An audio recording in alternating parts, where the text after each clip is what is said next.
नाज़रीन किराम, अस्सलामु अलैकुम वरहमतुल्लाहि वबरकातुहू। मदरसों के शिक्षकों की वेतन को लेकर रियाज ए सादिक ने की अध्यक्ष से मुलाकात। बिहार मदरसा बोर्ड से मुतालिक बहुत ही अहम खबर है दोस्तों। खबर से पहले आपसे गुजारिश कि अगर आप हमारे चैनल पर नए हैं तो हमारे चैनल को ज़रूर सब्सक्राइब कीजिए और बेल आइकन के घंटी को भी ज़रूर दबा दीजिए, क्योंकि मैं आपके लिए इसी तरह की खबरें लेकर आता रहता हूं। अब चलते हैं खबर की तरफ।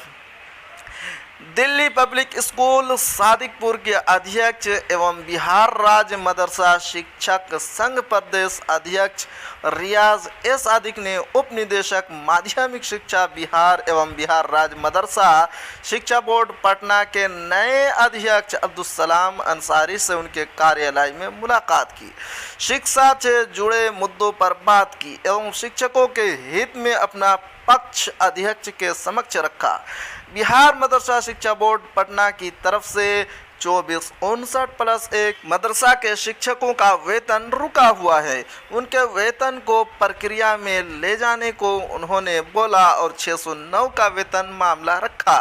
205 और 1128 शिक्षकों की बहाली का मामला अध्यक्ष के समक्ष रखा।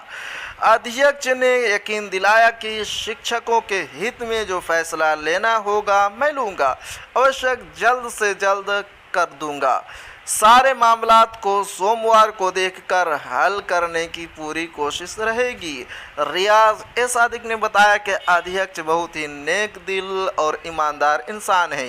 इससे पूर्व अब्दुलसलाम ने जिला शिक्षा पदाधिकारी मुजफ्फरपुर पद पर रहकर शिक्षा पर महत्वपूर्ण योगदान दिया है।